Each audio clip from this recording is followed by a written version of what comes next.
Hello, this is Dr. Russ, and we're starting Chapter 1 in Social Psychology. You'll want to go through these slides, and then on Blackboard, click through the next arrow to go to the next section where you have some excellent video clips of studies that are at the heart of social psychology that you should not miss. And those are clips of actual videos of the studies or good simulations of those studies. So we'll start here today with an overview of this particular chapter and of social psychology in general. You'll see that we're going to start with an overview of social psychology, and then we'll get into the role of the situation, as I mentioned, with those video clips. Then the role of construal and processing, or how we interpret this information, and finally, the role of culture. So I'm going to go through, for our introduction, just a few examples of things. So it used to be, as your book points out, against the law to be homosexual. Well, in particular in Britain at this time, if you were male, it was against the law to be homosexual, not if you were female. This is a particular person who ran into problems with this. This is Alex Turing. He was a code breaker, a ground breaker, and also a victim. So he was a mathematician, a logician, a philosopher, very well educated. He was an excellent code breaker. He solved a particular code called the Enigma code that led to the defeat of the Nazis.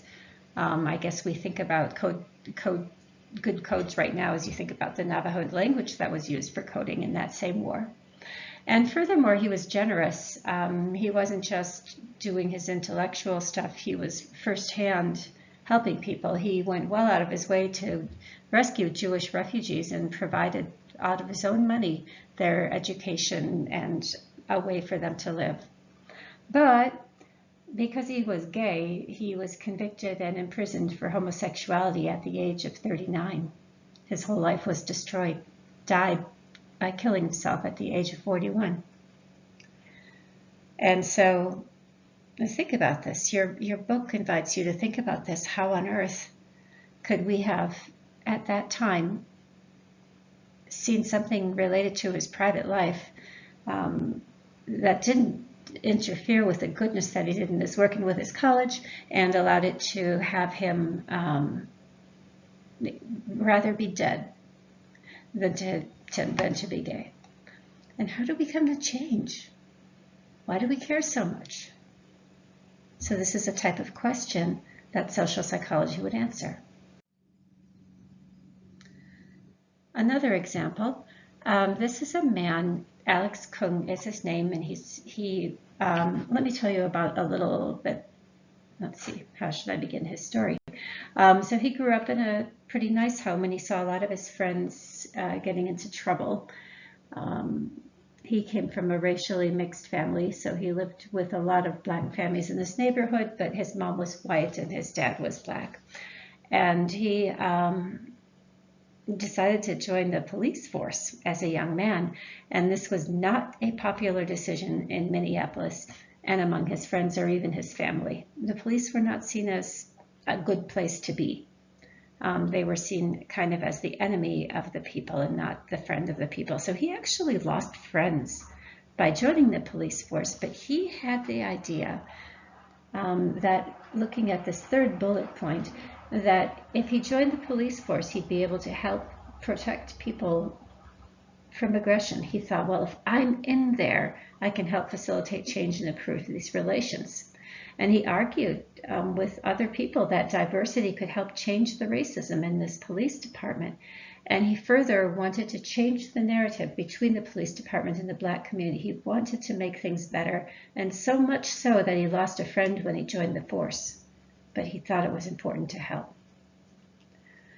And after he got his job, on his third day at work, looking back to this first bullet point, he was the only black officer at that scene of the George Floyd incident, which I'm sure you all know about by now. It was a matter of George Floyd passing a fake $20 bill at a store, and then through a series of events, the police were called. And while Alex Kung, this young police officer, looked on and did nothing, you can see in the image in the center, you know, George Floyd was murdered, and he did nothing.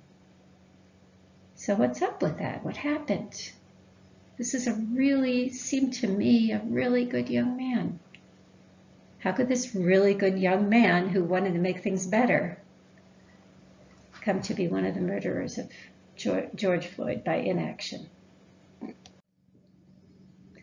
And then we have a few more examples here. This mask situation, you know, why aren't people making the decisions they're making about masks? Or down in Tucson, you know, there are a lot of issues with that border, and especially in those times when children were taken away from their parents. And I know, for me personally, I have children. I could not imagine anywhere in me finding a way to take a child from their parents as that child cried and screamed. There is no way. There is no way. So how are these people coming to that decision? Many of these people are loving parents of their own children. How can they come to the decision to take children away from their parents? And how can I let it happen without going down there and doing everything I can to rush to stop it? And how can we be so blind to our own bad behaviors, but so easily pick up on others and point our fingers? So these are some of the questions that are at the heart of social psychology. And we'll just look a little bit at the definition. So social psychology is the study of feelings, and it's the scientific study of feelings, meaning that we're looking for evidence. So emotions, thoughts, and behaviors of individuals in social settings. So how does the emotions, thoughts, and behaviors of others impact us, and vice versa? And in social psychology, we address questions about human behavior, motivations, beliefs, self-concepts, and more as they're impacted by social dynamics. And let's just look at how the disciplines differ. So personality psychology, I'm teaching a class in personality right now. It's one of my favorite classes to teach. And this too looks at motivations for human behavior. So what's the difference? Personality psychology focuses on individual differences influencing behavior, like traits. How are your personality characteristics influencing your behavior, or how does your behavior manifest or represent a personality trait? And social psych focuses on social situations that influence behavior. So you can see that key difference. Cognitive psychology is also kind of close. It focuses on perceptions, thoughts, and memories.